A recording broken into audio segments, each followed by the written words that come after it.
Just have a static sound in here. All right. Just remember, people, this show is live and I am sequencing everything. I probably got to automate this later in the next couple of days to make this easier to start. How's it going, Bob? You know, it's going. It's right. it's not Monday, it's Tuesday. I thought it was Yes. Monday for a minute. You thought it was Monday, huh? I did. I went back in time. Yes. Yes. All right. Remember, everybody, you're watching FU Theater on FU TV. We're live broadcasting right now, also to Twitch and to Facebook. So if you guys want to catch that, it's on the page. You know, we got the page. It's on Facebook, right, Bob? Sure is. Yeah. Allegedly. Perhaps. Just so you know, you're watching FU Theater, the greatest show, obviously, on the internet when it comes to, watching these old amazing classics. Today we're going to be watching what are we watching again, Bob? Plan 9 from Outer Space. Plan 9 from Outer Space is what we're watching. All right, so before we start, we're going to be, getting a little information from good old Bob over here. And we might be doing a trivia question later on. If we get any, we might get some people on. Maybe. What do you think, Bob? You think we should do some trivia questions? I think we should. Let's see if somebody can actually get it. These aren't easy questions, people. And remember, some of these are trick questions. So this is this is some hard stuff to deal with. You really got to work your movie knowledge here. All right, so all right, Bob, what do you got on the movie? Well, it was released in 1957.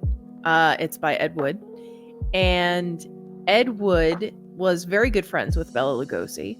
And before his death, his being Bela Lugosi, he filmed a whole bunch of starter project pieces with Ed Wood. So this movie was written and finalized after Bela Lugosi died. However, Ed Wood had all this footage of Bela Lugosi. And so he told a whole bunch of actors that this was Bela Lugosi's last film, even though technically speaking, the entirety of it was filmed after Bela Lugosi was already dead. Yes. And he used it as kind of a ploy to get other well-known actors to sign on for the project. There's a well-known movie with Tim Burton. Tim Burton made a film called Ed Wood. Actually, most of it revolved around this film, the making of this film. So you saw a lot of that stuff with Bela Lugosi, how Ed Wood just kind of, Bela Lugosi was he was a well-known actor who was kind of on the outs, right? He was at the end of his career. He was at the end of his life. He was an older man, and I believe Bela Lugosi had a pretty significant drinking problem. I think he died of complications from alcoholism. On the film, I think he was on. I thought it was like a heroin addict in the film. He had some sort of an addiction, and it was complications of that addiction that ultimately killed him, because he wasn't that old when he died. He was in his late 40s, early 50s. I just thought it was funny how he was good friends with this well-known actor, and he basically kind of shoehorned him into the movie, and it didn't make much sense. Mm-hmm. But actually, he had another one where there was about a cross-dresser. You know that one? I don't. Yeah, I got to go look into that. It's the one where I got the clip of Bela Lugosi, and he's saying, "Pull the string." You know that one? No? No. All right, so give us a rundown of the movie. What is it about, Bob? So this movie falls into an interesting intersection of the atomic age, sci-fi, and gothic horror. So after the proliferation of nuclear weapons and the atomic bombs that were dropped on Hiroshima and Nagasaki, people were generally very concerned about nuclear weapons, atomic weapons, and there was a pushback against science. Just because you can doesn't mean you should, kind of a movement. So you see a lot of these horror films, sci-fi films coming out that have something to do with the side effects of the atomic age. And in this instance, aliens from outer space are trying to prevent humans from developing a weapon that will destroy the universe. And their brilliant plan to do this, well, I'm not going to spoil it, but we'll see. It's pretty out there. And I have to say, having seen a lot of sci-fi movies and a lot of horror movies, This is actually kind of a unique plot. It is. I don't it know is. that it was executed Yeah. as well as it perhaps could have been, Well, we'll judge that after the but film. it's a really interesting story concept. It is.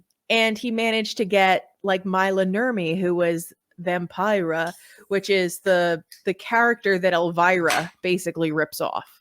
Yeah, So the I OG think she sued her, Elvira, didn't she? I think Mila Nurmi did try I think to she sue. might have actually sued her. But Mila Nurmi was the original vampiric temptress, and she is in this film as I believe a vampire. She's Vampira or Vampira in this film as well. Yeah, she just plays herself. She played herself, bro. Basically, Mila Nurmi and Bela Lugosi became so iconic for their portrayal of vampires that they kind of couldn't ever do anything else. Though I believe Mila Nurmi started her career as a ballet dancer. I could be wrong, but I do think that that's how she started. It's interesting. So she just became like just a character actor, right? Yeah, it was her looks. She definitely, I mean, she was interesting looking. She was kind of creepy. I thought Elvira was more attractive, but you know. All right, we're going to be watching the theatrical trailer of this film, Plan 9 from Outer Space. And I actually, Bob bought me an autograph, a signed autograph by one of the actors in this film. He's in one of the scenes itching his head with a gun. Yep. Ed Wood didn't think that was weird. All right, so let's watch it. Here it is. It is safe to state that the grandchildren of some of the people in this theater will not be born on Earth.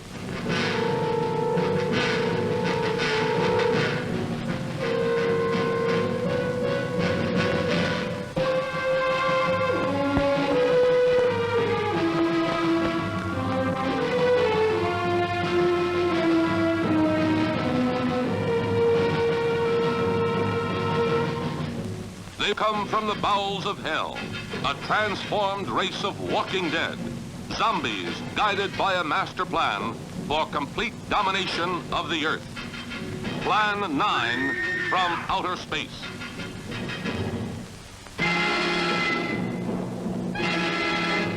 Starring the most nightmarish cast ever, Bela Lugosi, the seductive Vampira, and Thor Johnson as the Walking Dead. Turn off your electro gun! No! No! Stop it, Dennis! I can't get it, it's jammed! Stop it, you fool! Bullets bounce off their bodies. Rockets, missiles, jets cannot stop their death ships. What earthly power can stop this terror? For a glimpse of things to come, see this blast of screen suspense. For it could be happening right now.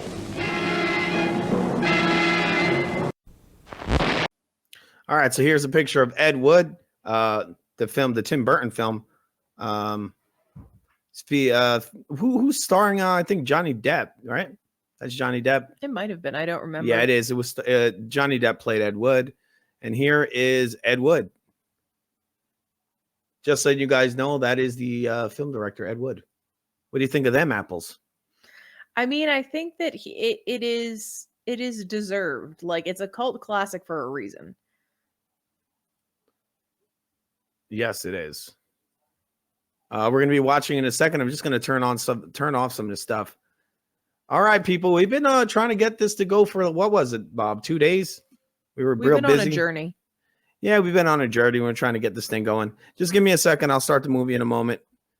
All right. But remember, hit that like button and subscribe to FU TV or FU Theater on Rumble or FU Theater on Facebook. But Facebook, you don't have to actually sign into anything, do you, Bob? I think you have to. I don't know exactly how that works. But bear in mind, as you watch this film, the budget was $60,000. So, I mean, when you think about the fact that in today money, $60,000 doesn't buy you a new truck, an entire film with $60,000, right? What? He did a lot of stuff at $60,000. He sure did. But if you are eagle-eyed, you will catch some of the areas where corners were cut. Oh yeah, you're probably gonna find them all over the place. Creative utilization of materials. All right, just give me 1 second. All right, everybody, here we go. We are going to be watching Ed. Oh, wait, I'm going to say Ed Wood. What the heck am I thinking? Plan 9 from Outer Space.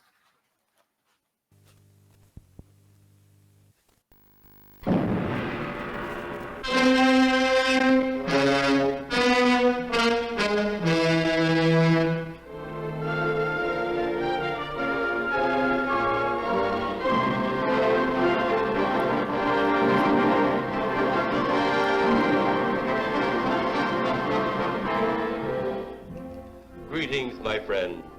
We are all interested in the future, for that is where you and I are going to spend the rest of our lives.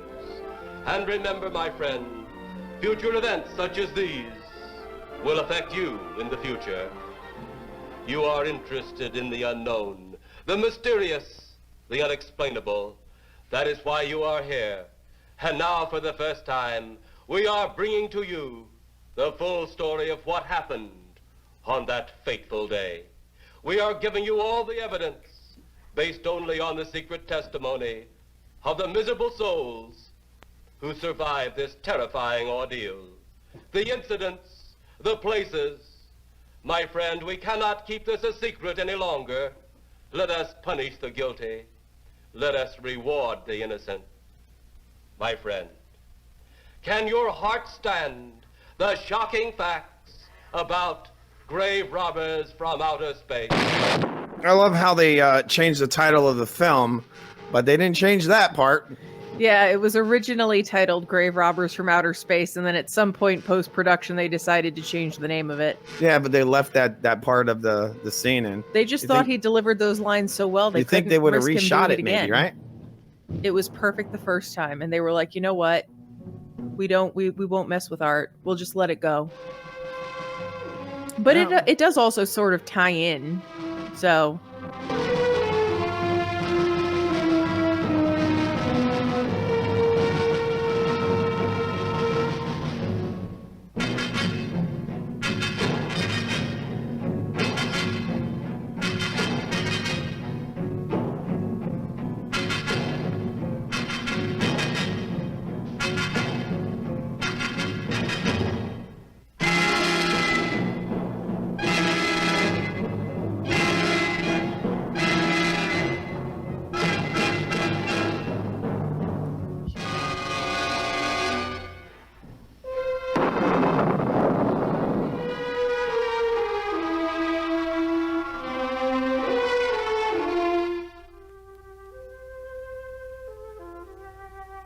All of us on this earth know that there is a time to live and that there is a time to die.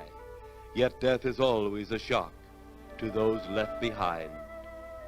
It is even more of a shock when death, the proud brother, comes suddenly without warning. Just at sundown, a small group gathered in silent prayer around the newly opened grave of the beloved wife of an elderly man. Sundown of the day, yet also the sundown of the old man's heart. For the shadows of grief clouded his very reason.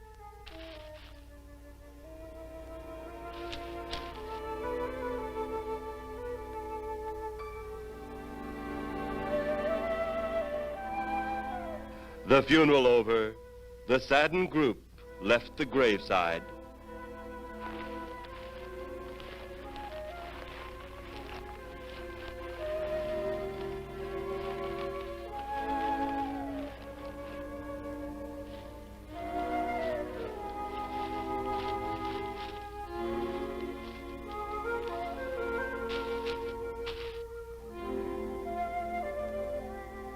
It was when the gravediggers started their task that strange things began to take place.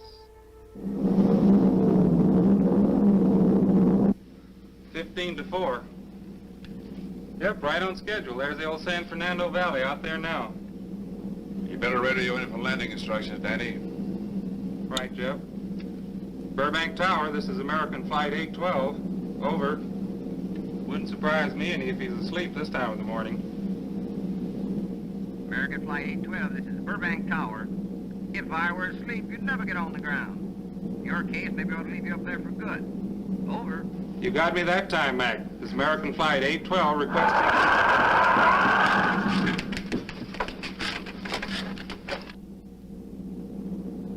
Burbank Tower to American Flight 812. Over. Burbank Tower to American Flight 812. Over. Holy mackerel. Burbank Tower to American Flight 812. Are you in trouble? Trouble? Take a look for yourself. What in the world? That's nothing from this world. Burbank Tower to American Flight 812. Are you in trouble? Are you in trouble? Mayday, mayday. Stand by, Burbank Tower. You suppose a passenger saw it? I doubt it. Most of them are asleep. But it was quite a jolt, Jeff. I'll check. Good. We'll get it ready for landing. And keep it quiet until we get instructions. Right. Okay, Danny. American Flight 812, reporting to Burbank Tower. Over.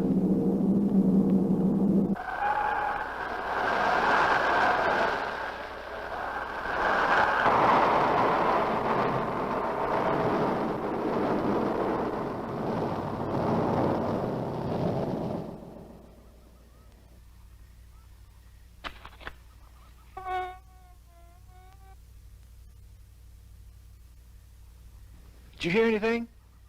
I thought it did. Don't like hearing noises, especially when there ain't supposed to be any. Yeah, sort of spooky like. Maybe we're getting old. Whatever it is, it's gone now. That's the best thing for us, too. Gone. Yeah, let's go.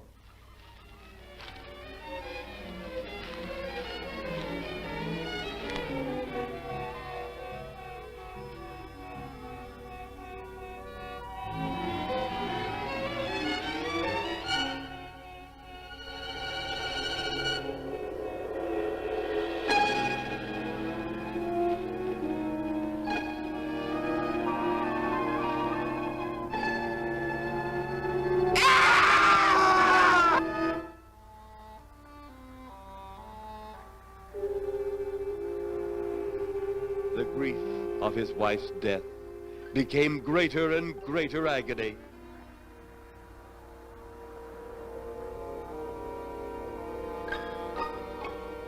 The home they had so long shared together became a tomb, a sweet memory of her joyous living. The sky to which she had once looked was now only a covering for her dead body.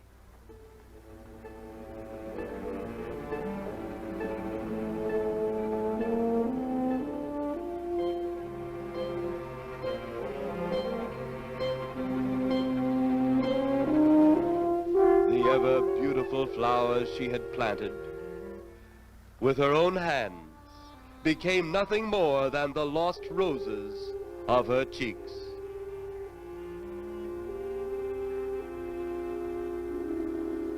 Confused by his great loss, the old man left that home, never to return again.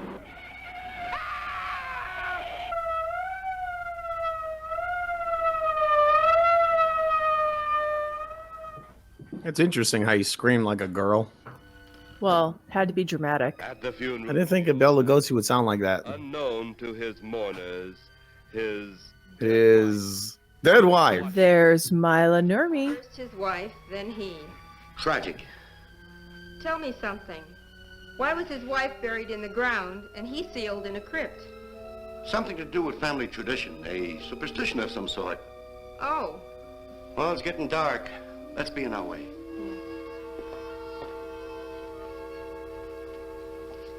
Then, as two of his mourners left his final resting place,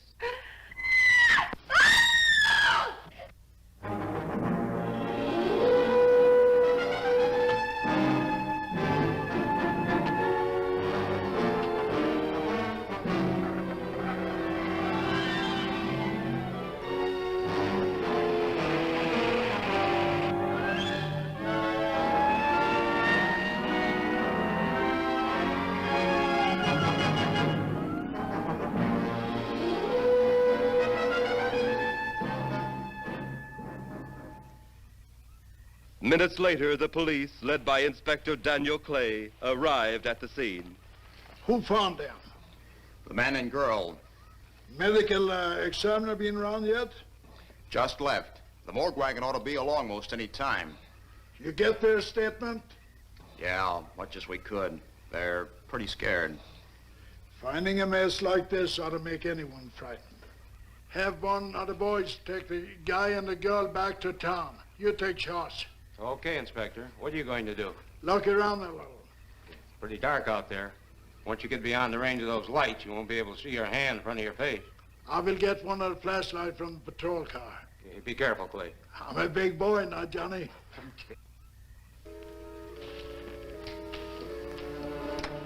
English is definitely not that man's first language. Yeah, no. He also didn't think it was necessary to memorize his lines. Yes.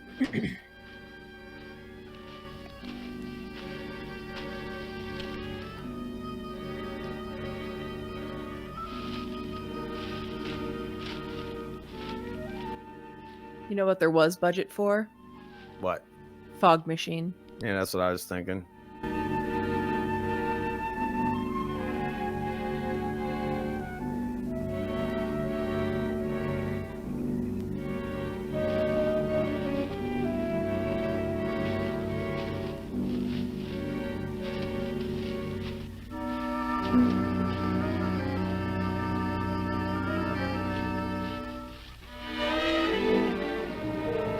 Oh, it looks like a bobcat tore into them. Yeah.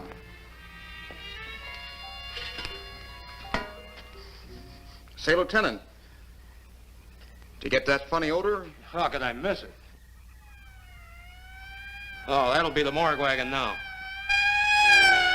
That's the fifth siren in the last hour. Something's happened down at the cemetery. A lot of police cars and lights. I stopped, but I didn't see anything. Oh, well, whatever it is, the morning paper will carry the whole story. What an innocent time when the morning paper was trusted. Yes. You Fools. seem to still be up there somewhere. Maybe I am. I don't think I've ever seen you in this mood before. I guess it's because I've never been in this mood before.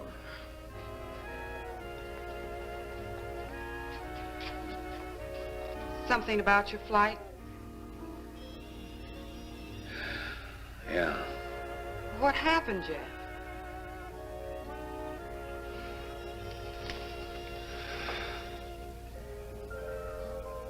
I saw a flying saucer.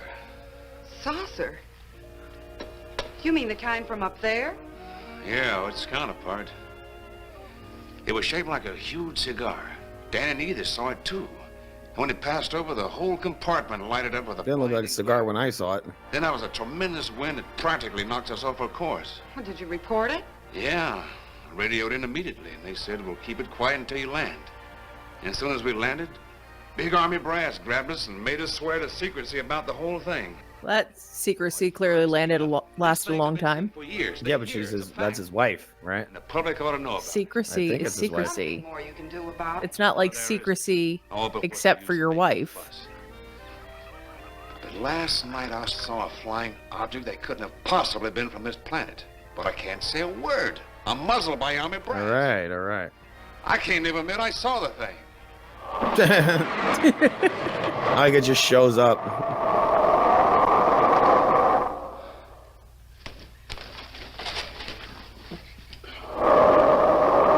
It's very intimidating, right? So about that budget. Yeah. That definitely didn't go with. You saw that he hit the tombstone and the thing moved. I like how they're all falling in different directions. Yeah, they're just sort of flopping around.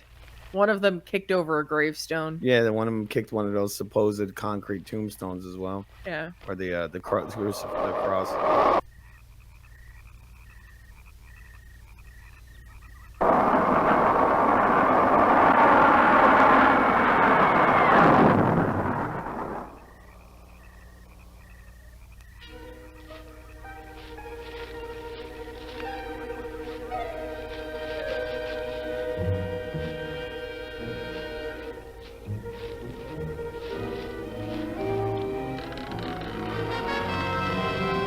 That's totally not made out of paper or cardboard, huh?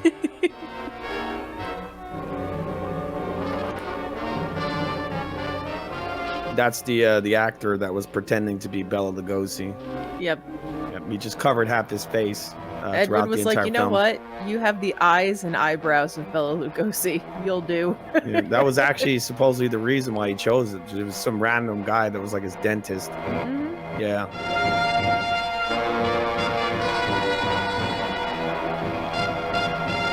Bela Lugosi was buried in his in his Dracula costume. Yeah. Interesting. And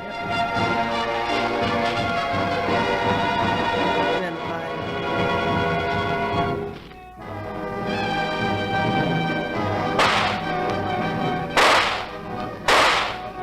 Sounds like Clay's in trouble.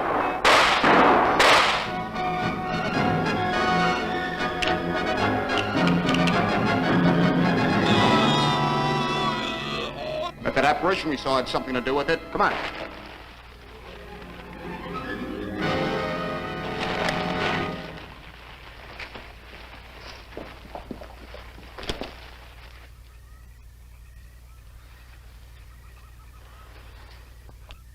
they don't seem overly torn up about it. Nope, they don't. They don't seem.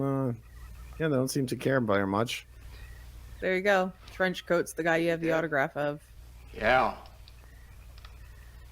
He's messed up as bad as those two back there. Suppose that saucer or whatever it was had something to do with this? Your guess as good as mine, Larry. One thing's sure. Inspector Clay's dead. Murdered. And somebody's responsible. You're in charge now, Lieutenant. That is a truly brilliant deduction. He's been murdered and someone's responsible. Look at him, he's got his finger on the trigger and he's putting it toward the gun towards his face. the lab boys? Who do you think we left back up the car? Boy Scouts? He's waving that gun everywhere. But that was very, like, of the time. You always see these flatfoots waving their, Greater love hath no man than to lay down his life revolvers for around. another. It is always difficult to have last words over the grave of a friend. And Inspector Daniel Clay was a friend, a dear friend to me and to all of us. The bell has rung upon his great career. I think she's just hanging out. No one notices her. To rest. A rest well The way time moves in this film kind of makes no sense. Like, you have no, has it been a day? Has it been Yeah. a week? Has it been 2 weeks? Was there an inquest? An autopsy? Like, what happened? People They're like, you know what? We don't need exposition. when they saw three Back to flying saucers. high over Hollywood Boulevard.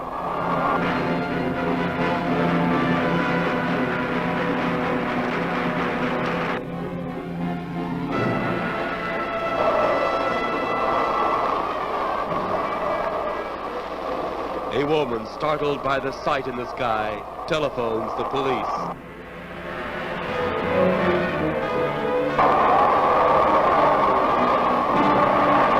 These city shots are actually scenes from, like, walking around LA. Apparently they just went out and, like, randomly filmed stuff and just stuck it in the movie, which is kind of cool. So it's like a time capsule of 1957. Time in each man's life, but he can't even believe his own eyes. Saucers seen over Hollywood. Flying saucers. Flying saucers everywhere, huh? DC. It's an epidemic. Yep, it's an epidemic of flying saucers. The army convoy moved into the field. When did the army get involved? Well, they knew about it, didn't they? That guy was talking about that, how they made him swear silence. If he was in a plane, wouldn't he have been Air Force? I don't know. Rockets were quickly set up. Colonel Tom Edwards, in charge of Saucer-filled activities. was to make the greatest decision of his career. He made that decision. Colonel Edwards gave the signal to fire.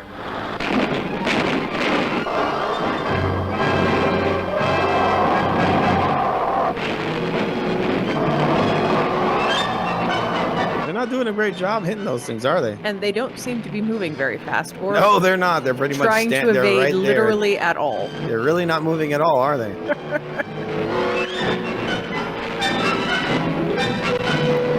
probably because they have some sort of a shield. You think that's the reason I'm why? going to give them the benefit of the doubt.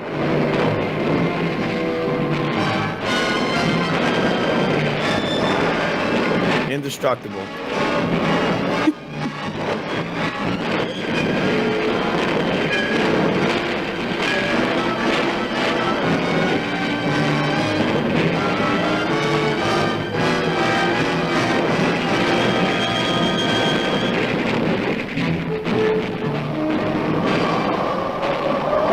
I guess this would count as a taunt, right? He doesn't seem to be too bothered by the fact they can't destroy these things. No, he seems pretty relaxed. Yeah.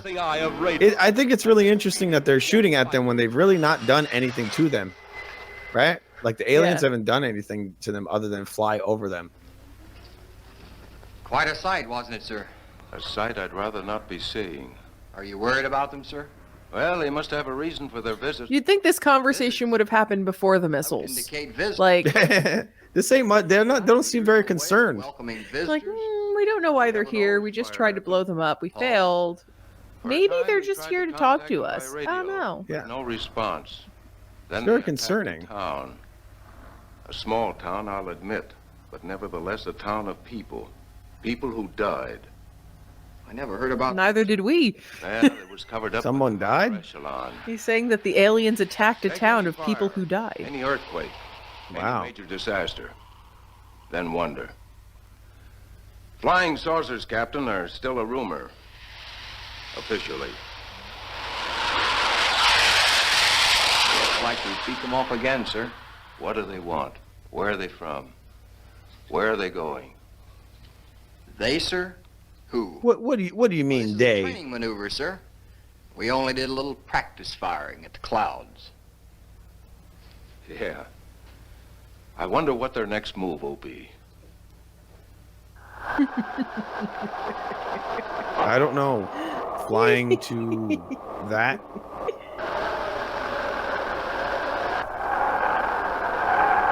Why is it windy in What will their space? next move be?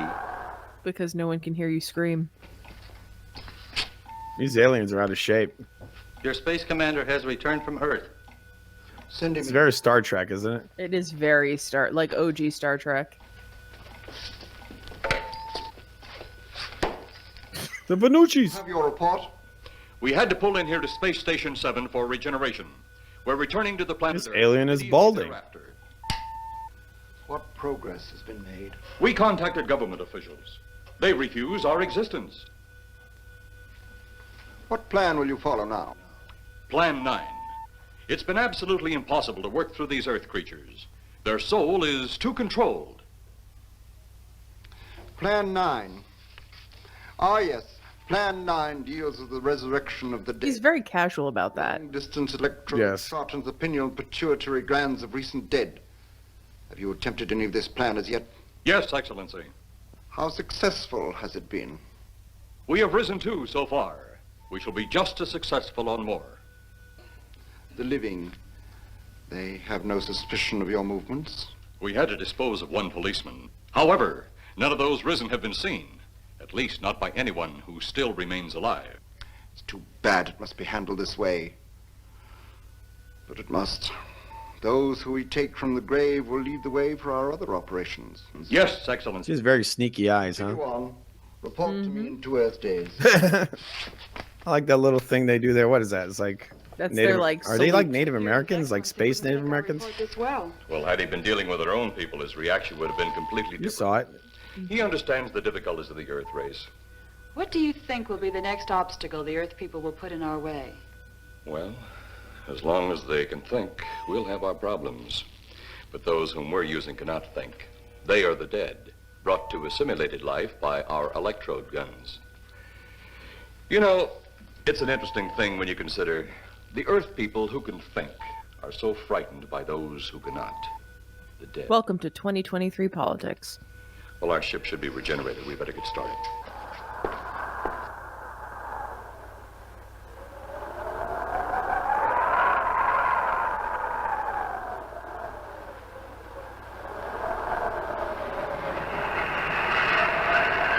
It definitely makes perfect sense that those saucers would be about the size of a continent on that planet. Yeah.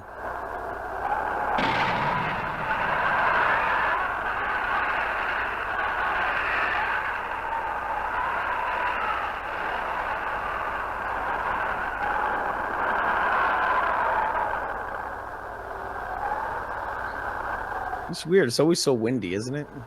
Very windy. I guess that's what they're using to demonstrate motion. Yeah, the windiness. But they're not even moving. They'll like be at a total standstill, and then all you hear is I wind. still think you ought to go in town and stay with Vibes. The vibes of movement. This is our home, and nothing's going to take me from it. Besides, most men try and keep their wives from going home to Mama. That's not the point. That's all the point there's going to be. Now toddle off and fly your flying machine, darling. But if you see any more flying saucers, will you tell them to pick another house to buzz? Be careful. Don't worry about me. Oh, you're the only thing I do worry about. Oh, forget about the flying saucers. They're up there. That doesn't sound very intimidating, right? The flying saucers. Yeah. In that And it's also like he's so worried about her, but then he's like, "Oh, don't worry about them. They're up there. There. So it's nothing to be concerned about."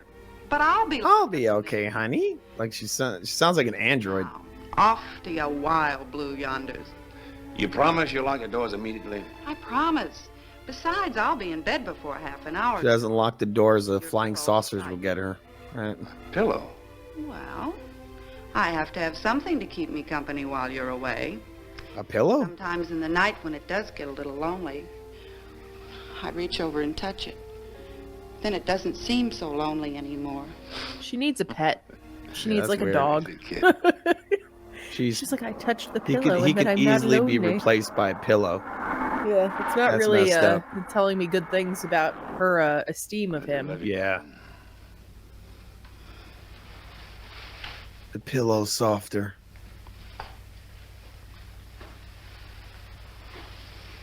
He's gonna go fly his flying machine Yep. because she couldn't just say See you. plane. Goodbye, honey. Nope, couldn't say that. You know I'm not leaving you here until you're locked safely inside. All right, darling.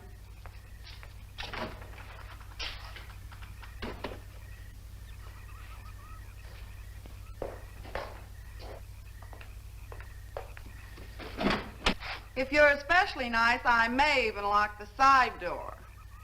And be sure you keep the yard lights on.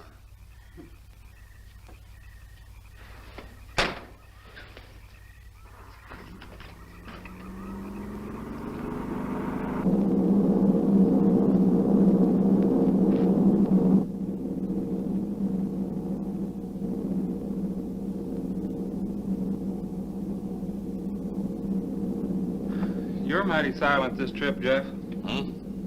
You haven't spoken 10 words since takeoff. I guess I'm preoccupied, Danny. It's the flying saucers. He's very traumatized by the flying saucers, isn't he? That is the stillest plane I've ever seen. I guess you're right, Danny. That's what I was thinking earlier. Paula, Yeah. there's nothing wrong between you two. Oh, no, nothing like that. Just that I'm worried, she being there alone and those strange things flying over the house and those incidents in the graveyard these past few days just got me worried.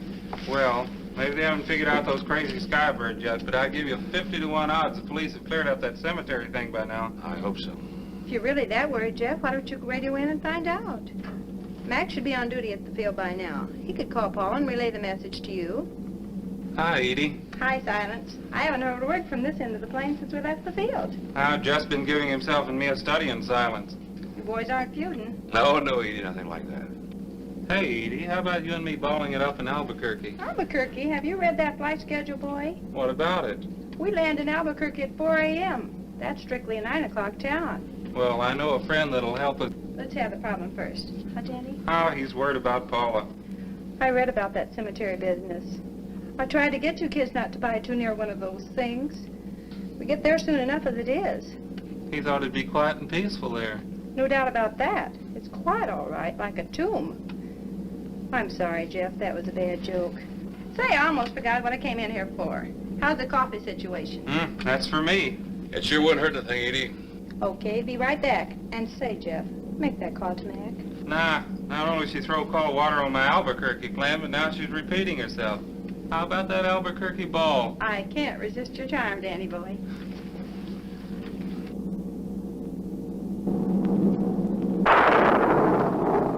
Residents near the cemetery paid little attention to the blast of thunder and the flash of lightning. But from the blast arose the moving figure of the dead old man. I like he's just known as the dead old man.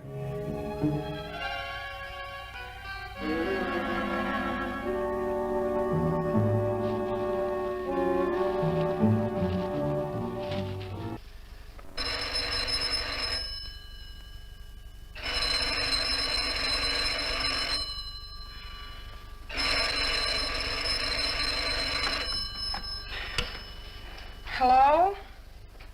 Who? Mac? Well, hi, Mac. Sure, I'm all right. I just fell asleep.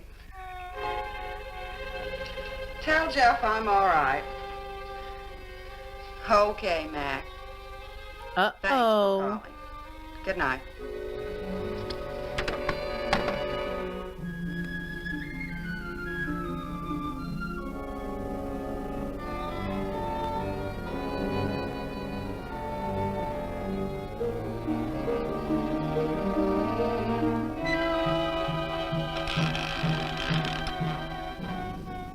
Dracula, everyone, right?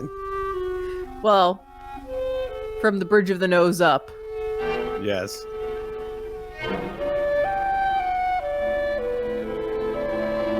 There he is. That took a while. He just will not show that bottom of his face. And also, like, if I ran out of the room and he was just sort of meandering along, I'd be like, are you okay? Like, are you lost? What's happening? This is like the smallest world ever, huh? She just kind of stumbles into that same graveyard. Everything is right on top of each other. Yes. Yeah, it's like this tiny little world is what it is, right? And now it's day out of nowhere. Surprise. Surprise, it's day. And what, is she already dead and buried and now she's coming back? Mila Nurmi was known for having an incredibly tiny waist, which she Yes. then corseted down to look even smaller. Yes. It's like pulsating grave.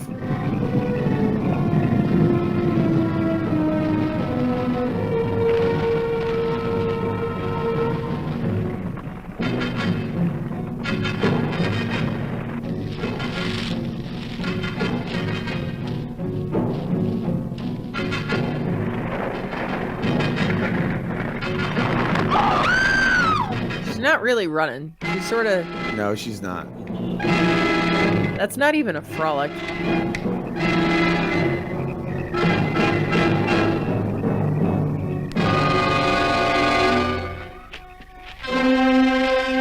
I appreciate the fact that You see how he had all that trouble getting out of the grave? he's also got a lot of lighting in his coffin with him. Yes, but you saw he got to like try to squeeze himself out of there. Yep.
Mrs. Trent! Mrs. Trent! What's wrong?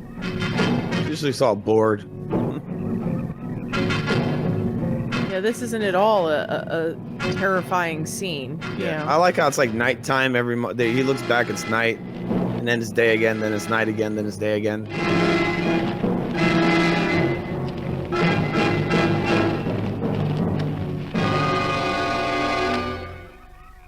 Now, there he is.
They'll be at the hatch in a moment. You can open it now, Tanner.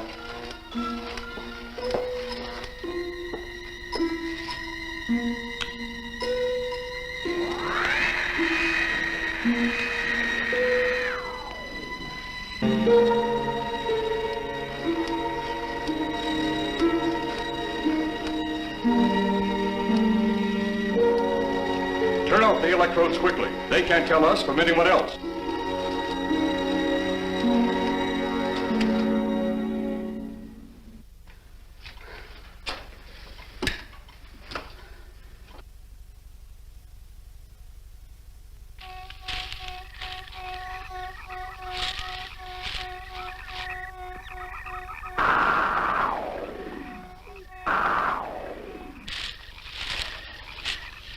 It's tough to find something when you don't know what you're looking for. I don't think the lieutenant does either. Then what are we doing out here?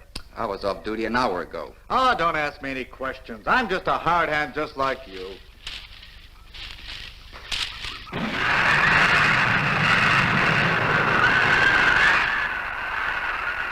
What do you suppose that noise was? Whatever it was, it's no more strange than the other things happening around this cemetery. Spirits like old Farmer Caller talked about. Well, maybe. The only spirits he saw tonight were those I smelled on his breath. Well, don't forget, Miss Trent claims to have seen them, too. She didn't have anything on her breath. She was hysterical. Well, true, she was frightened and in a state of shock. But don't forget that torn nightgown and the scratched feet. Yeah, I hadn't thought of that. Guess that's why you're a detective lieutenant and I'm still a uniformed cop.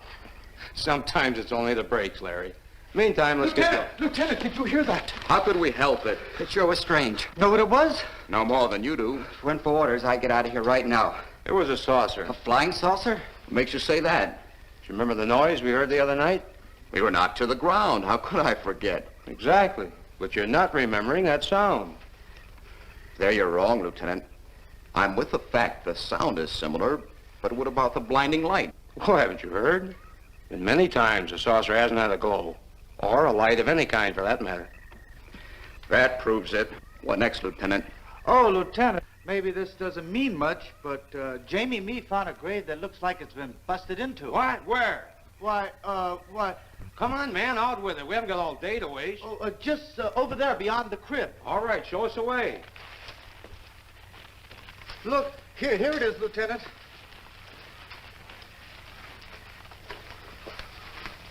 It's been broken into, all right. Strange. If someone had broken in, the dirt should be piled up here somewhere. It looks like it's fallen into the grave. Larry, you'll be out of uniform before you know it. Do we have the right to look down there, Lieutenant? Technically, no. No? Well, this spot looks familiar, though. We shouldn't investigate any further without the permission of next of kin. Let's go get it. How? I see what you mean. The gravestone's down there. Well, let's go down and find out whose grave it is. How? By going down and finding out. Are you sure you mean that, Lieutenant? If I didn't mean it, I wouldn't have said it. Scared?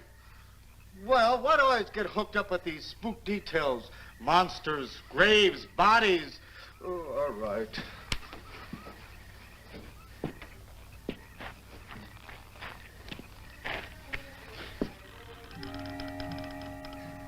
Casket's here, but nobody's in it. Can you read the name on the casket? It's too dark. Give me a flashlight. How about a match? We sure could try it. Let me have them. Okay.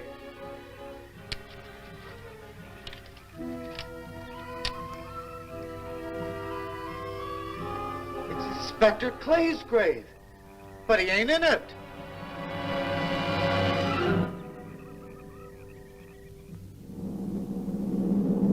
But meanwhile, at the Pentagon in Washington, D.C.,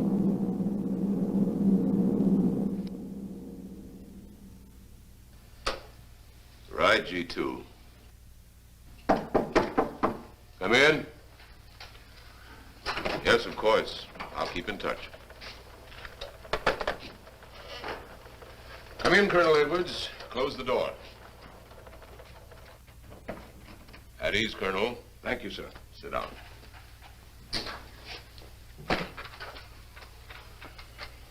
I understand, Colonel, you've been on tap for many of our saucer attacks. I'm in charge of field operations, sir. You believe there are such things as flying saucers, Colonel? Yes, sir. You've seen them? Yes, sir.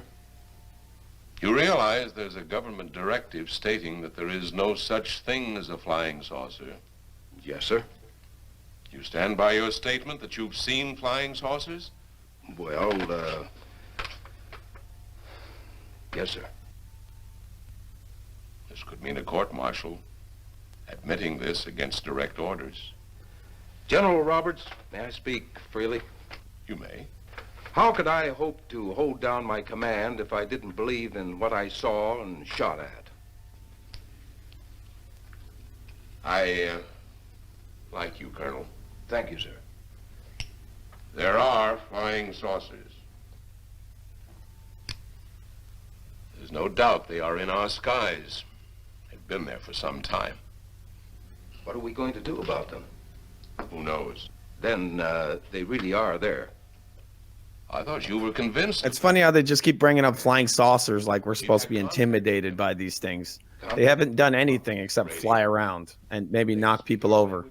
But also, like, the characters themselves don't really seem to be intimidated. Like, they're saying stuff, but they're like, yeah, now, sir? I could go for a grilled cheese. Flying saucers I mean, you're not going to bring up the undead. You're just going to bring up flying saucers, right? A machine that breaks down any language to our own. General, what's this all got to do with me? Well, you've been in charge of saucer field activity. Saucer field activity. I think it's about time you heard these I recordings. mean, what activity do they do other than just simply fly around? That's all they've done so far and get shot at. Yep. This is Eros, a space soldier from a planet of your galaxy. I fully realize our language differences. However, I also know you finally have perfected the dictal robotary, or as you on Earth call it, the language computer, so you can now understand that which I speak. Since the beginning of your time, we have been far beyond your planet. It has taken you centuries to even grasp what we developed eons of your years ago. Do you still believe it impossible we exist? You didn't actually think you were the only inhabited planet in the universe. How can any race be so stupid? Permit me to set your mind at ease. We do not want to conquer your planet, only save it. We could have destroyed it long ago if that had been our aim. Our principal purpose is friendly. I admit we have had to take certain means which you might refer to as criminal. But that is because of your big guns which have destroyed some of our representatives.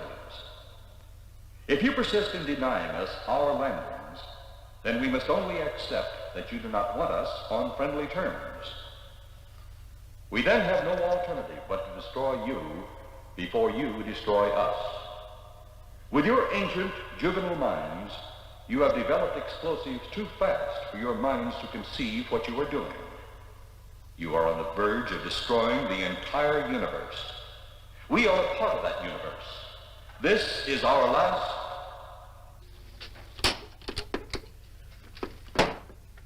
That's the end of that one. Atmospheric conditions in outer space often interfere with transmitting. How many of these recordings do you have, General? An even dozen up to now. This was the last one. We received it over a month ago. Do you think they mean business? We can't afford to take any chances. Come over here. You ever been to Hollywood? Oh, a couple of times, a few years ago. You're going to be there in the morning. Just a few minutes from Hollywood, in the town of San Fernando, reports have come in of saucers flying so low the exhaust knocked people to the ground. There have even been stated claims of saucer landings. Major Carlson will replace you while you're out there. You're the best man for the job of attempting to contact them. So no one's saying anything about the undead, huh? They want. Nope. Like they found that officer who was killed and he came back from the dead. We're just gonna keep talking about saucers. Priorities, man. These are confidential reports, Colonel. Read them over carefully Space on people. the plane. Turn them over to intelligence. Saucers all day. Los Angeles. They'll have further orders for disposition. Yes, sir. Colonel Edwards? Yes, sir. Good luck. Thank you, sir.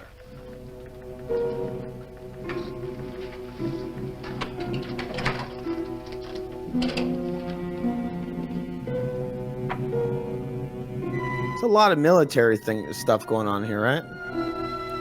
Yeah, there sure is. Mostly military guys just talking.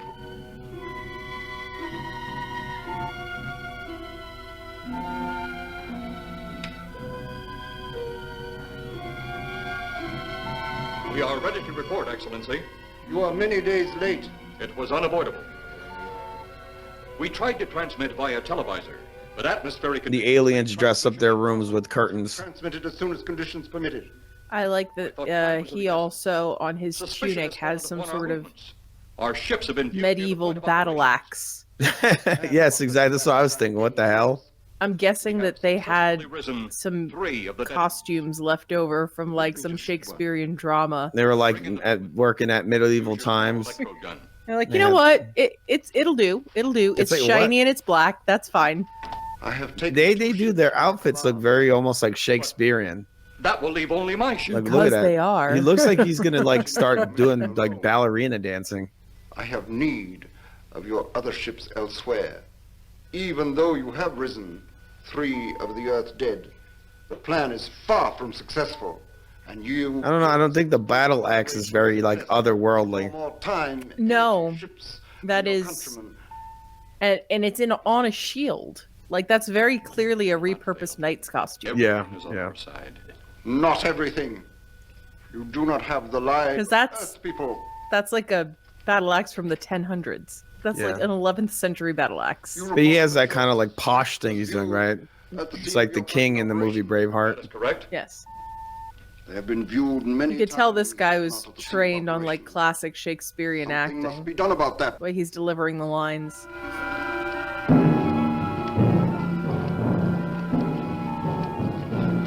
Stop him, Turner. He's close enough. Turn off your electrode gun. No! No! Stop him, Turner! I can't get it. It's jammed. Stop it, you fool!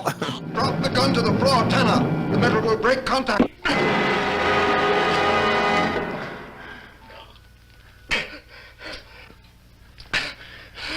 That was too close.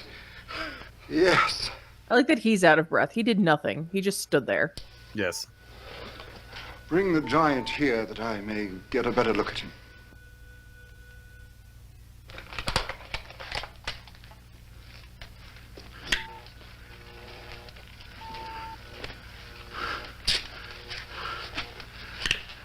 Yes, he's a fine specimen. Are they all as powerful on planet Earth?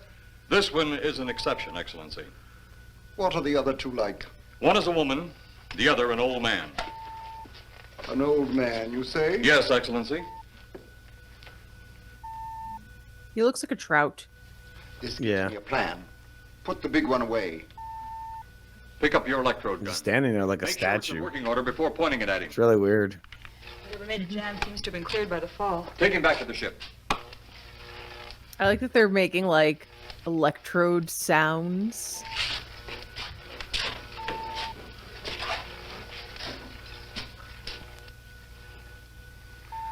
The old one must be sacrificed. Re-land on Earth. Send the old one to enter a dwelling. Then cut the electrokinetic and turn on your ship's decomposure ray. The result will astound those watching. Astound them enough to delay their intention until you have gained your other recruits from the cemetery. Yes, Excellency. It'll be done. Report to me when this has been accomplished. I will be in my quarters. Eros, the Earth people are getting closer to that which we fear. Since they will not listen or respect our existence, they cannot help but believe our powers when they see their own dead walking round again, brought about by our advancement and such things. As soon as you have enough of the dead recruits, march them on the capitals of the Earth. Let nothing stand in your way. Their own dead will be used to make them accept our existence and believe in that fact. I think it's funny that the main villain is named Love. But that's his name? His name's Eros. Oh, interesting. Love will kill us all. Whoa. that's Love messed will up, bro. raise the dead. What the F? What the F?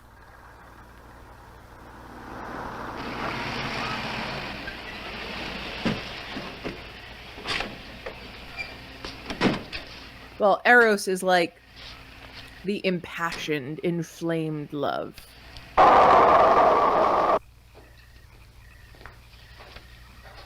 Very clever from Mr. Ed Wood. This is Colonel Edwards from Washington, D.C. Good evening, Colonel. Hello, Colonel. Colonel would like to ask you a few questions. Questions? What about, Colonel? May I sit down? Oh, I'm sorry. Please do. I want to ask you about your strange experience the other night when you saw the flying saucer. Again with the flying saucer. No mention of these undead, not once. I mean, I think the undead are more interesting than just flying saucers. I mean, they're certainly a bigger threat. That's just the way I see it, you know. But what do I You know? were forced to the ground by that blast of wind. Was it a hot or cold blast?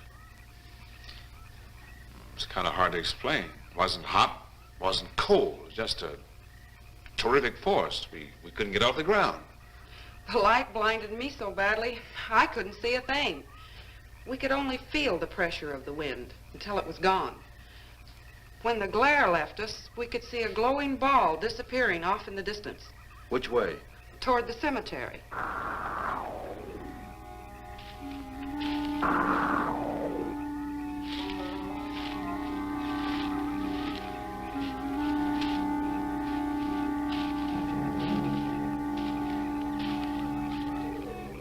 This is the most fantastic story I've ever heard. And every word of it's true, too. That's the fantastic part of it. Colonel, we found a lot of suspicious things out in that cemetery. But then again, didn't find anything to base a fact or suspicion on. Hey, you hear anything? Maybe it's more flying saucers. Almost definitely. You see anything out there, Kelton? Too dark, Lieutenant. But something started stinking awful bad.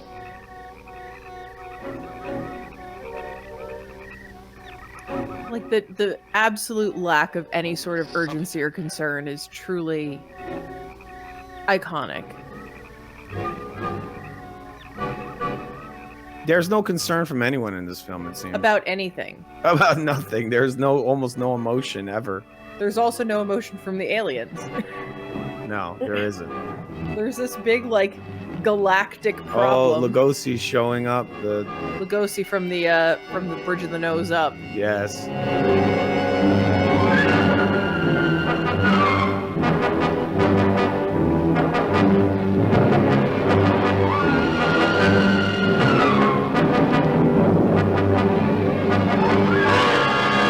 I like that nobody is moving.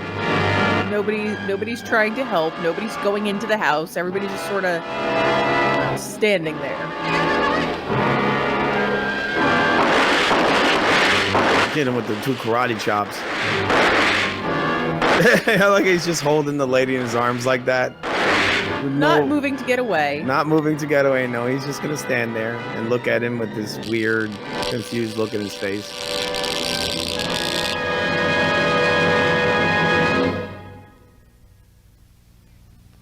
Oh no, it's a skeleton.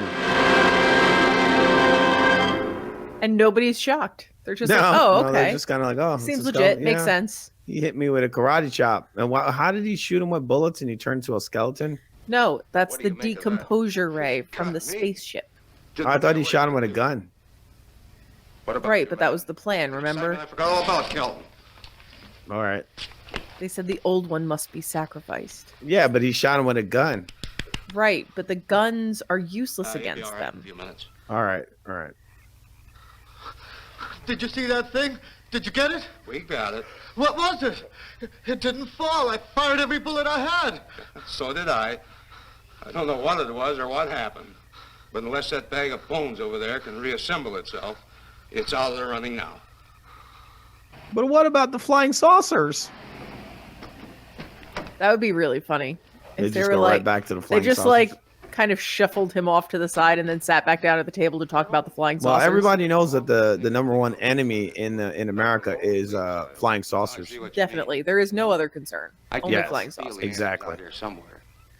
Is the girl safe? Mrs. Trent, you better stay with the car. Stay here alone? Not on your life. Modern women. Yeah, they've been that way all down through the ages, especially in a spot like this. Calvin. Yes, sir. Stay with Mrs. Trent. All right, Lieutenant. Now, you stay close to the officer, honey. I'd feel safer with you.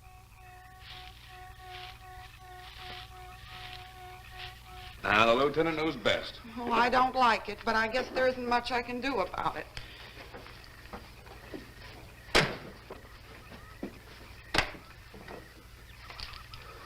You have a gun? No. You know how to use one? After 4 years in the Marine Has there been a single scene in this movie where someone isn't smoking? No. We'll need these. Remember, Tell. physicians recommend a whole variety of cigarettes. Camels, Marlboros. There he goes, another cigarette.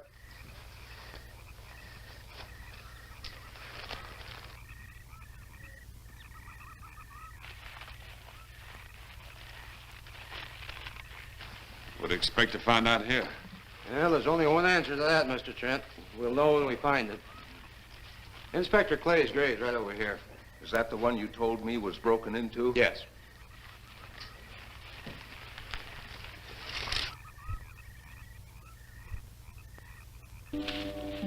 Here she comes. In the world's smallest She's cemetery. got pretty clean clothing for a lady who came out of a grave. And they did specify she was buried in the ground. Looks to me like Yeah. someone had broken out instead of in. I figured that. Why is he got his gun out? I wonder. Just in case. He's pointing it at the ground and waving it around. Yeah, well, after that apparition that was draped across Mr. Trent's patio, I would say we should He keep wants our to minds shoot himself in the foot. Look, Colonel, I'm a policeman. I've got to deal in facts. Justin, you know he is a policeman. I guess I'll And he has to deal in facts. Yeah, exactly. I'll my badge right now. We haven't seen the last of those weirdies.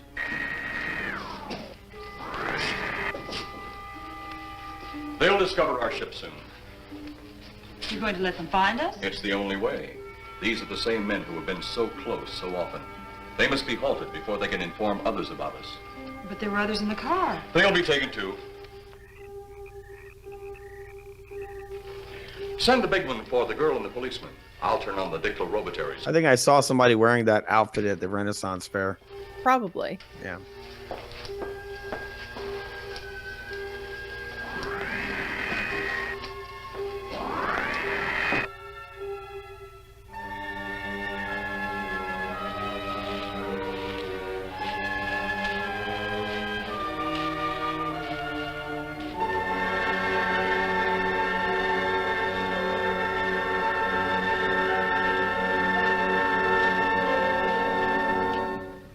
Maybe we're barking up the wrong tree. One thing a policeman learns, Mr. Trent, is patience. Where's that burn spot you mentioned? Right over there. Look. Uh-oh.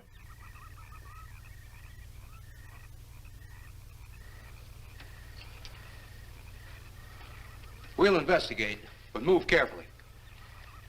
One thing that's really odd about this film is that there's really no one to latch onto, right? You usually watch a film and you have one character as like the main focus, right? Yeah, the and one they that follow you're him like throughout rooting for. throughout the film. You really don't have any grounding in this film. It's just kind of all over the place. It is very the double karate chop is like it's the go-to move. You gave him a double hand slap. I think that guy's a pro wrestler. I think you. But you notice she's not moving. She's just staying she's just exactly sitting in there one screaming. spot. Yeah. She's just gonna sit there and scream. A moment or two more, and you will be the first live Earth people ever to enter a celestial ship. Wow. Boy, how can anything that big hide for so long a time? Never heard metal sound like that before. What do you see? Only my reflection. Must be some kind of one-way glass. I wonder how you get into this thing. I'm not sure I want to find out.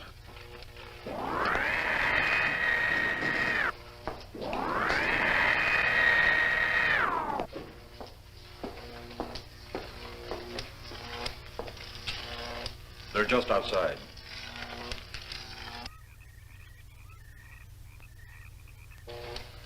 You can open the outer hatch now.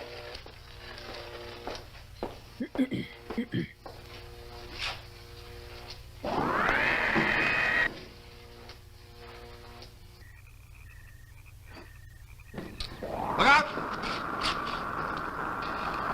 You going in that thing? That's what we're here for. I don't know. The way these things speed around, we might just get in there and off it goes. That's a chance we take. Well, I took a chance on those earlier airplanes. Might just as well see what the inside of one of these looks like. Got your guns ready? Tell you one thing, if a little green man pops out of me, I'm shooting first and asking questions Because those bullets have been super effective. Literally any other Yes. time you've tried to use them. They're in the outer chamber now. Eros, do we have to kill them? Yes. Seems such a waste. Well, wouldn't it be better to kill a few now than, with their meddling, permit them to destroy the entire universe? You're always right, Eros. Of course. But those are not my words. Those are the words of the ruler.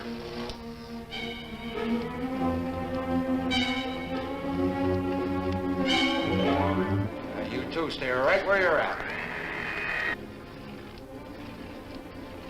Very unconcerned. Yes, no one's concerned in this film about anything. For the moment. They have almost no facial expressions at all. Just do as I tell you. Why I oughta. You do not need guns. Maybe we think we do. They would be of no use to you now. They've been mighty useful before on Flesh and Blood. And you two look like you've got a lot of both. True, they would be effective upon us. If you were to have the opportunity to use them. Mister, if you don't get away from that control board, I'll show you just how effective they can be. Shall we talk now or wait? Your friends will be here shortly. What friends? Those you left at the vehicle. If you've done anything to Paula... Take it easy, Mr. Trent. Oh, I assure you no harm has come to her. Would you like to see? Next time you try that, I won't aim at the board. You're a headstrong young man. I was only going to turn on the televisor so you could see her movements. Huh. Go Since ahead, you say it like that. but move very carefully. I love that he shot it, made it blow up, but he can still turn it on and it's fine. Yeah. It's just a little puff of smoke. He's just carrying her around. She's only fainted. You fiend. I? A fiend? I am a soldier of our planet. I? A fiend? We did not come here as enemies. We came only with friendly intentions, to talk, to ask your aid. Our aid? Yes, your aid for the whole universe. But your governments of Earth refused even to accept our existence. Even though you've seen us, heard our messages, you still refuse to accept us. Why is it so important that you want to contact the governments of our Earth? Because of death. Because all you of Earth are idiots. Now, you just hold on, Buster. No, you hold on. First was your firecracker, a harmless explosive. Then your hand grenade. They began to kill your own people a few at a time. Then the bomb. Then a larger bomb. Many people are killed at one time. Then your scientists stumbled upon the atom bomb. Split the atom. Then the hydrogen bomb, where you actually explode the air itself. Now you can brings the total destruction of the entire universe served by our sun. The only explosion left is the solarmanite. Why, there's no such thing. Perhaps to you, but we've known it for centuries. Your scientists will stumble upon it as they have all the others. But the juvenile minds which you possess will not comprehend its strength until it's too late. You're way above our heads. The solarmanite is a way to explode the actual particles of sunlight. Why, that's impossible. Even now, your scientists are working on a way to harness the sun's rays. The rays of sunlight are minute particles. Is it so far from your imagination they cannot do as I have suggested? Why, a particle of sunlight can't even be seen or measured. Can you see or measure an atom? Yet you can explode one. A ray of sunlight is made up of many atoms. So what if we do develop this solarite bomb? We'd be even a stronger nation than now. Stronger. You see? You see? Your stupid minds. Stupid! Stupid! That's all I'm taking from you. Get back here, you jerk! Let him finish. That was a pretty big backhand. Mm-hmm. It's because of men like you that all must be destroyed. Headstrong, violent, no use of the mind God gave you. You brute. God? You also think it impossible that we too might think of God? You, who wear the uniform of your country, you see, I wear the uniform of my country. Yes, we've had to use drastic means to get to you, but you left us no alternative. When you have the solarmanite, you have nothing. Nor does You told them. You speak of solarite, but just what is it? Take a can of your gasoline. Say, this can of gasoline is the sun. Now, you spread a thin line of it to a ball, representing the earth. Now, the gasoline represents the sunlight, the sun particles. Here we saturate the ball with the gasoline, the sunlight. Then we put a flame in the ball. The flame will speedily travel around the earth, back along the line of gasoline to the can, or the sun itself. It will explode this source and spread to every place that gasoline, our sun. I think that's what the Transformers use for energy. Sunlight. The sunlight here, gentlemen. They had like these cubes. You explode the universe. Green movement. Explode the sunlight Propaganda. here, and a chain reaction will occur direct to the sun itself. And to all the planets that sunlight touches. To every planet in the universe. But there's more than one sun. Is why you must be stopped. This is why any means must be used to stop you. The science is not sciencing. Or as He just made that up. you want it. He's mad. Mad? Is it mad that you destroy other people to save yourselves? You have done this. Is it mad that one country must destroy another to save themselves? You have also done this. How then is it mad that one planet must destroy another who threatens the very existence? That's enough! Whoa, she was trying to, dude. In my land, women are for advancing the race, not for fighting man's battle. Life is not so expansive on my planet. We don't cling to it like you do. Our entire aim is for the development of our planet. Enough, only I can speak. You This saw guy's that? snoozing in his car. What a chauvinist, huh? Next thing Women he's are gonna do only is for the advancement of our race. next thing he's gonna do is get her to make him a sandwich. That's probably her #1 task on the spaceship. What happened to you? Yep. How come you're all alone? I asked for lots of help. You sounded drunk or something on the radio. If I didn't see it with my own eyes, I'd never believe I it. guess he's drunk a lot. It was horrible. And he almost broke my shoulder. Look, what are you trying to say? If you don't make sense, we'll never get to the bottom of this. Now, who slugged you? Inspector Clay. What? It was Clay, all right. Only not like we remembered him.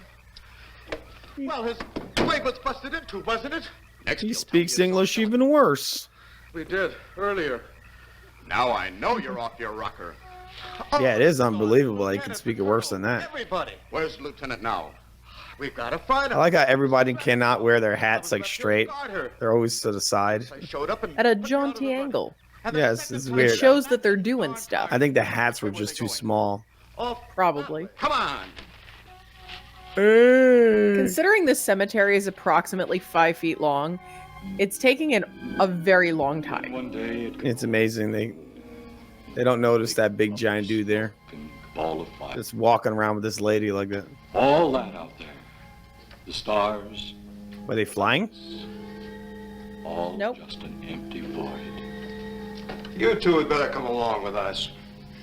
Come with you? Where? The Got police his station. finger all on the trigger like that. So it seems you think you have the upper hand. Look out that window.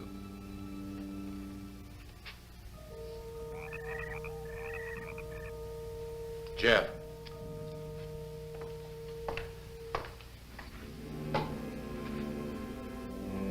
There he is. She is unarmed. But he would kill in seconds if I so choose.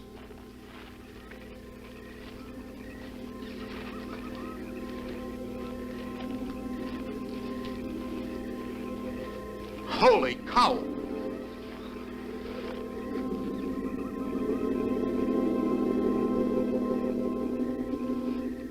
Look there. He's So it took standing him there. like 85 minutes to get to the Oh, spaceship, look, he's right there. but it took them 12 seconds to find him. Yeah. Okay, makes sense. From all I Just turned his head and there he was. Clay is dead, and we buried him. How are we going to kill somebody that's already dead? Dead!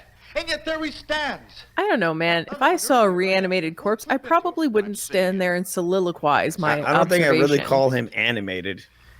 Well, He's almost like a he's- statue. He's vertical. I've got an idea. Hurt him or not, we've got Hit him with a stick. I'll poke him with a stick. over the head. That ought to Grand plan. They're both armed. But Yes. no. Hit him with a stick. Yeah, and it's a bamboo stick. Don't use the range weapon. lightning in the eye. Use a random stick you found on the ground. Just poke him with a stick. Let's see what happens. Is he gonna Three Stooges him and bonk him on the head? It broke. But it worked. He's dead. You could knock him Note out. to self: random ground stick more effective than bullets. Yes. Oh, It makes sense. And she's like totally fine. She's like, "Oh, care of the I'll others." be all right." I'll be all right. Take care of the others. The big one. This could only happen because I don't think he did anything but pick her up. He'll walk again. And she's like passed out. Hold it. Right there. Suppose the lieutenant and the others are in that thing. Well, supposing they're Martians or something in there. At least he didn't say flying saucers. That's not saucer shaped. Yes. And it looks nothing like any of the spaceships they've been showing us the whole it's just a time. box. It's a box. Yeah, it's like a house. That's like a shed. Yes, it's a shed with cardboard on a all lot. over it. Get that door open. Colonel, I wouldn't know one switch from another. Why I yada? He totally was not aiming. No, he just flung He it. just like flung it to the ground.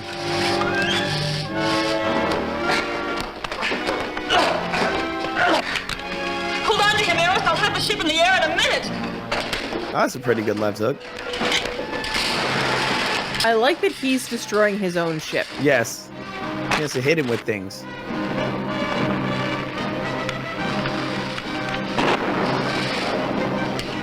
And he's just sort of standing He's just there. like turning things. He's like, I don't know what I'm doing. Get out of here, Jeff. The ship. Get out of here, Jeff. How does he know I'm the ship's on acting. fire?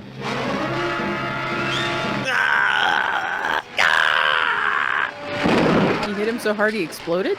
Yeah, it's just a big explosion just came out of nowhere. Look at my work. My job's done here.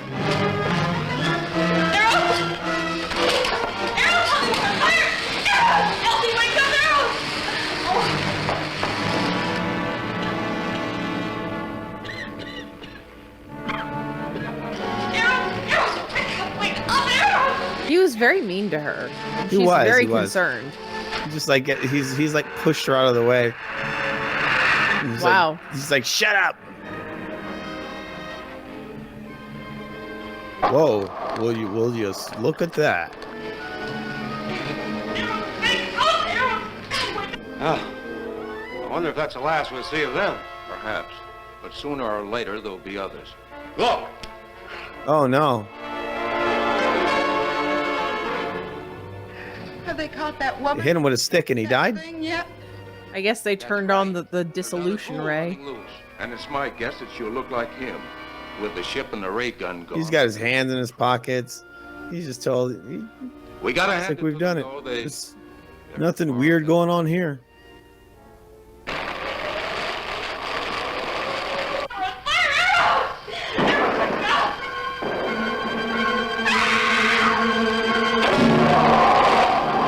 Man. You probably shouldn't have ripped those computers on, huh? Nope. You have seen this incident based on sworn testimony. Can you prove that it didn't happen? Perhaps on your way home, someone will pass you in the dark, and you will never know it, for they will be from outer space. Many scientists believe that another world is watching us this moment. We once laughed at the horseless carriage, the airplane, the telephone, the electric light, vitamins, radio, and even television. And now some of us laugh at outer space.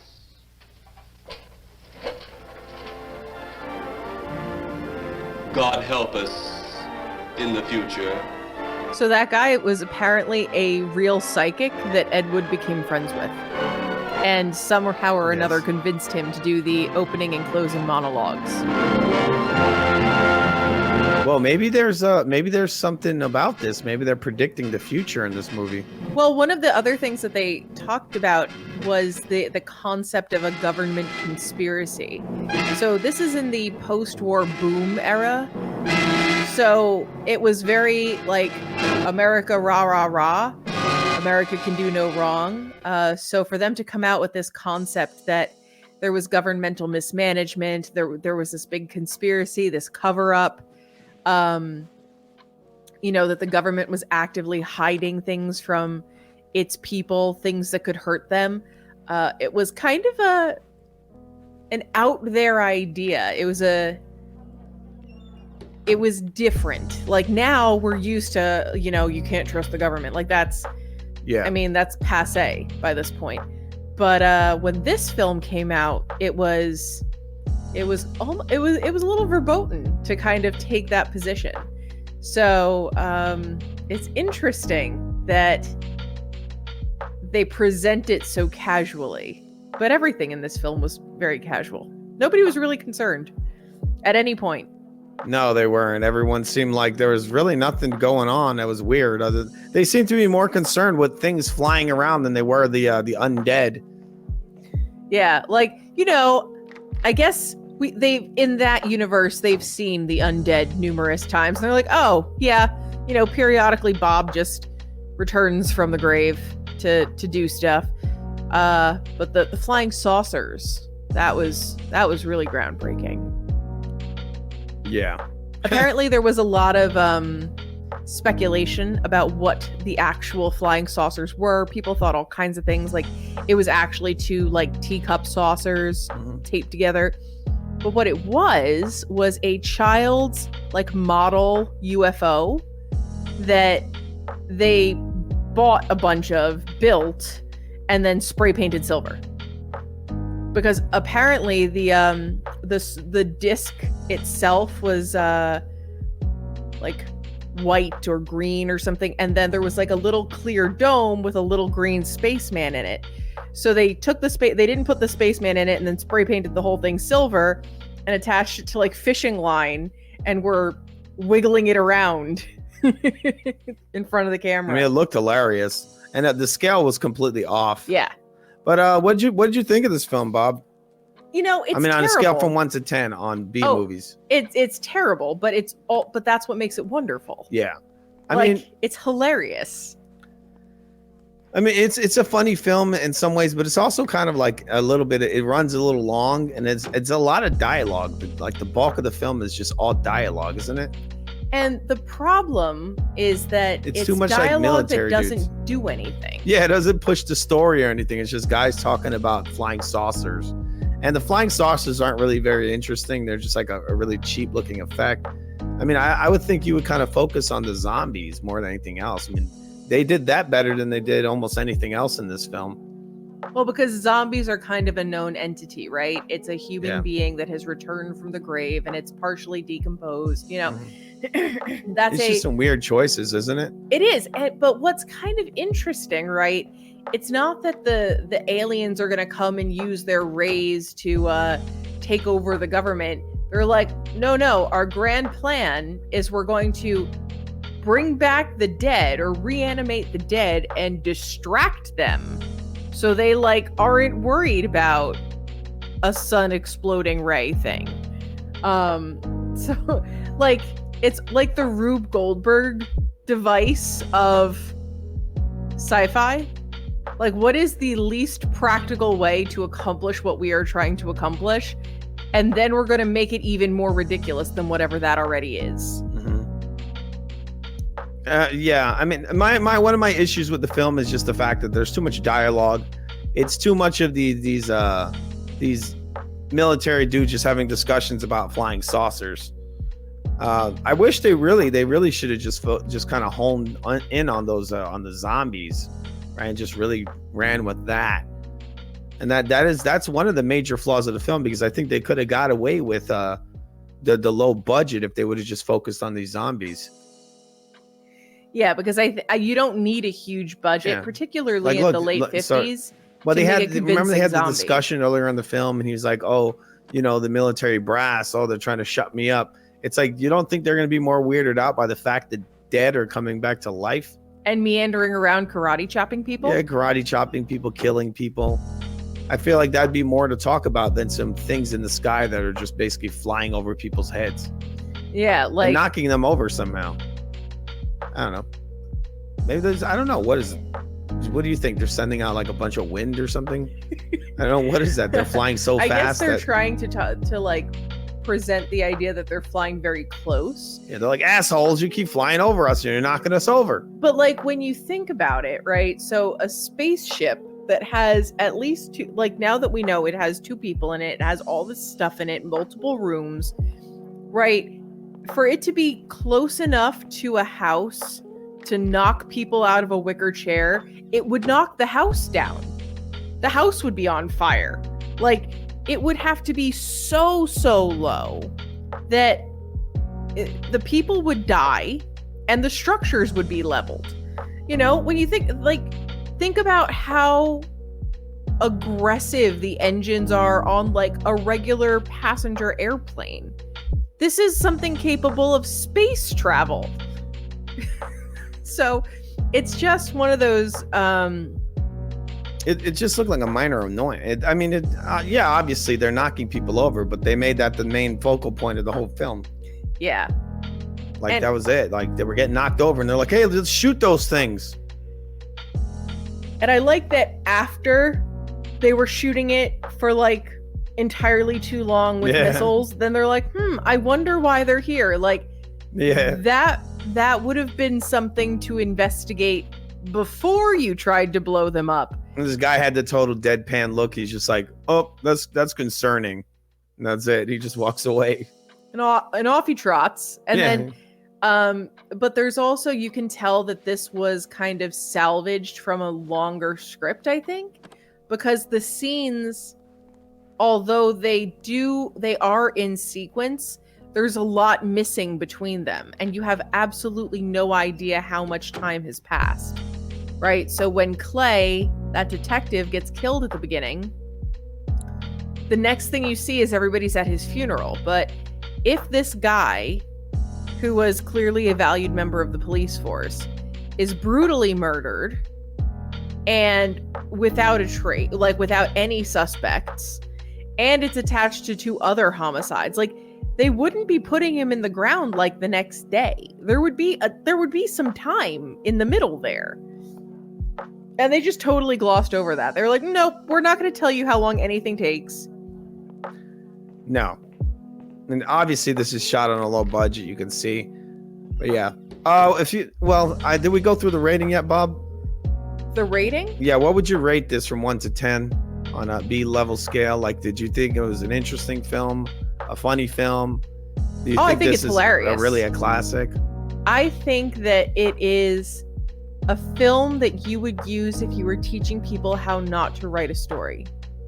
Because it doesn't make any sense. And it's very funny. Yes. Because it's ridiculous and it makes no sense. But it's kind of... I like how they have Dracula in there. They have Dracula, like, they have here's Vampira. Dracula. They're mixing genres. They've got zombies, they've got vampires, they've got aliens, and yet still somehow they managed to make a movie that made no goddamn sense at all. It was just it's all over the place, really. And I think another real major issue in the film is the fact that you don't really have a character to kind of like latch onto, right? There's not really a star in this film. This is just kind of it's just kind of a mess. Yeah. Really, that's what it is. I mean, you need some kind of character to kind of relate to, don't you? I feel like any great story has like a main character. I guess the protagonist would be the pilot. Yeah, sort of. They wash him out with too many other characters that we don't know anything about. Like, I don't have any emotional connection. Yes, he has no dialogue. He really has almost no dialogue. Like, he and his wife are just kind of annoying. Yeah, but they barely have any dialogue. Yeah. Yeah, it's jumping scene to scene in all these different locations to these new characters constantly. And but like, that's the thing. One of the important aspects of storytelling is pacing. It's making sure that you don't leave unclosed loops, right? Yes. So there's all these beats that they start and then they just drop. Almost every conversation in this film revolves around flying saucers. Yes. That's but like then every one of them. They'll see all of a sudden a person who is standing there, albeit a Yeah. dead person ostensibly, is now reduced to bones. They have no idea how that happened, and they just like move on as though it didn't occur. Like, well, they're like, oh, that's weird. He's become a skeleton in seconds for reasons we don't understand. Yeah. Okay, All right, let's move on. Let's go to the cemetery and have a bit of a meander. You know. I like how when they talk about, sometimes they're talking about the flying saucer, and then the flying saucer flies over their head. They summon it, and then they just fall over. Yeah. One thing that I do think is a little bit disappointing is it's such an interesting concept. Like, aliens are gonna try to distract us away from destroying the universe via zombies. Like, that is the coolest concept ever, and they fumbled the ball. Why are these aliens always so prejudiced, bro? They're not prejudiced. They're always talking about how shitty we are. Well, I mean, have you seen the news lately? We are kind of shitty. Oh, come on. We are why aliens don't talk to us. Like, that's why they send those weird sandcastle sculptures to Mexico or whatever the hell was debuted in that ridiculous press conference. You notice everybody was like, these look like bad special effects from E.T. Like, this is nonsense. Go away. And the government of Mexico was like, yep. We didn't think this one through. We're going to just pretend it didn't happen and move on. What was funny is the director Uwe Boll was actually also really into Ed Wood. And he's also considered one of the most horrible directors of our time. Oh, you haven't talked about Uwe Boll in a while. Yeah, Uwe Boll is the director of, he made a bunch of different video game films. He did House of the Dead, and he did a movie version of the video game Postal. And there was another. There was the Blood Rain films. Yes, I'm gonna see if one day we can watch one of those films on here, because those are really, really terrible. But yeah, this one, this is an interesting movie. It's just kind of a mess. And really what brought this to my attention was the Ed Wood, the Tim Burton film, I think really is what made me want to watch this film many, many years ago. I mean, had you never seen it before? I don't think I had seen it before that. I might have seen it, but I really focused on it after I saw the film Ed Wood. Yeah, it's the concept it's is a really mess. cool. I think it would be interesting if, as like just a small challenge for yourself, people take this concept and then try to run with it and make it better. Like, how would you fix this film? Like, if you were given a time machine. I'd focus on the zombies. I'd make most of the focus of the film on the zombies and the plot of the Plan 9. I really focus on that and go through it step by step and make the focus of the film, for the most part, the guy, the military guy, give him some better lines, and then have more interactions between the aliens and really build them up, because these characters, there's not much there. They're just kind of caricatures. Yeah, that's why I think you just really gotta add more to it. There's got to be more detail. You can't just have guys talking about flying saucers the whole film, and then here's a fight, the karate chop from Dracula, and then he gets shot a couple of times and turns into bones. Right, but that also wasn't clear, right? Because the aliens were like, "Oh, we will unleash our dissolution ray, and they will understand the power." But then, like, when they did that, the people who were shooting at him thought that they shot him, and he just like exploded or something. Like, that's what it looked like to me, right? They didn't like we they killed fumbled him. the ball there too. Like, it's like, oh, well, he's bones I now. don't know. I guess we shot him so much he turned into a perfectly articulated skeleton. And I mean, like, what did that even do? Nothing came from that. He just turned into a skeleton, and that was it. But that's the point. It's all of these dropped beats. Like, they have these little seeds all over the story, and then they're just like, whatever. Hey, whatever. Moving on. I feel it's almost like Ed Wood had a checklist of things that he wanted to include in the movie, and he like would accomplish it and then just tick it off the list and move on to the next item. Like, there is no continuity. And I would be very curious to see like an extended cut, if there's a director's cut, if there's like additional footage that didn't make it into the final cut of the film. Because I'm curious. Like, I cannot imagine. I feel like he used like every bit of film he can get. Like, you said the Bela Lugosi stuff, which made no sense at all. It was like some weird family videos that they had taken, and he just threw them in there. Well, it was for other unrelated projects that just never got finished because Bela Lugosi died. So he was like, well, he just threw it in there. I have this. And Bela Lugosi didn't even know that Plan 9 from Outer Space would exist. Like, he was dead before the screenplay was written. So the fact that Ed Wood had the chutzpah to be like, oh, it's Bela Lugosi's last film based on this handful of clips that I've got of him wandering around in someone's backyard. You know, it's kind of. Can you imagine they made a film like that nowadays? They'll just like throw a bunch of like random like cell phone videos into the movie. I mean, isn't that the found footage genre? Pretty sort much. of, but I mean, it's just like a random thing. You have some a scene where you got the evil like zombie figures walking around, and then a random video of like your friend in the middle of the woods. Yeah, you know, wearing like a cape, and then it jumps back to doing the Homer Simpson into a hedge. Yeah, there's one scene in there you saw where Bela Lugosi is just like he's acting like a little kid who just got a Superman cape, and he takes the thing and just drapes it over himself with a big smile on his face and turns around and like prances away into the woods. And you're just like, what? Is this supposed to be scary? And I the mean, hell is this? If I was Mila Nurmi, I'd be pissed because like she was actually pretty famous at the time. Like she was a bit of an icon for horror. I think the guy was too. The zombie dude. I think he was a pro wrestler. And they got her in there, and all they have her do is kind of like walk around with her arms stiff. Like she doesn't speak. She doesn't do anything besides sort of like wander around in the background. They remind me of like Boris and Natasha. Boris and Natasha, yeah. Yeah, from Bullwinkle. Yeah, Rocky Bullwinkle. Maybe that's where they got them from. I mean, the inspiration for those two characters. They might have. They look very similar when you see them side by side. But yeah. And if I recall correctly, I think that the stars who were sort of lured into this project on the idea of Bela Lugosi's last film, had kind of a rude awakening when they realized the shit show that they were in. Yeah. But we're going to be getting out of here. Interesting film. What do you think we should watch the next time, Bob? Oh, gosh. I don't know. I don't know. We're going to pick out something. Maybe we'll put up a poll. We'll put like maybe 3 or 4 choices, and then whichever one gets the most votes across platforms will be the winner.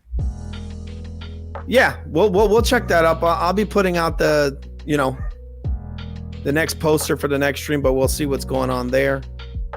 And if anybody has any recommendations, of course, and we're not necessarily restricting it to English or English language or American films. Like, we're not afraid of subtitles, because B movies deserve love wherever they originate.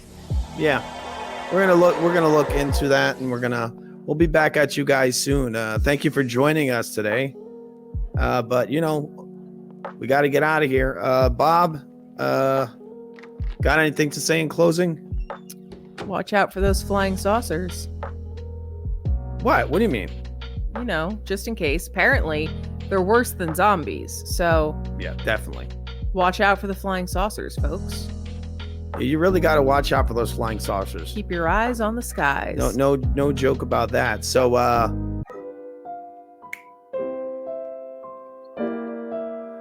all right, so from me, Bob, and the weird aliens in tunics, with silk tunics, who look like they were going to do ballerina dances. Very confused wardrobe there. During the Norman Conquest. But from the aliens, the Bela Lugosi's, and all the other weird space crabs, we want to wish everyone a good night. Bye.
FU Theater later this week when we bring you the horror and comedy.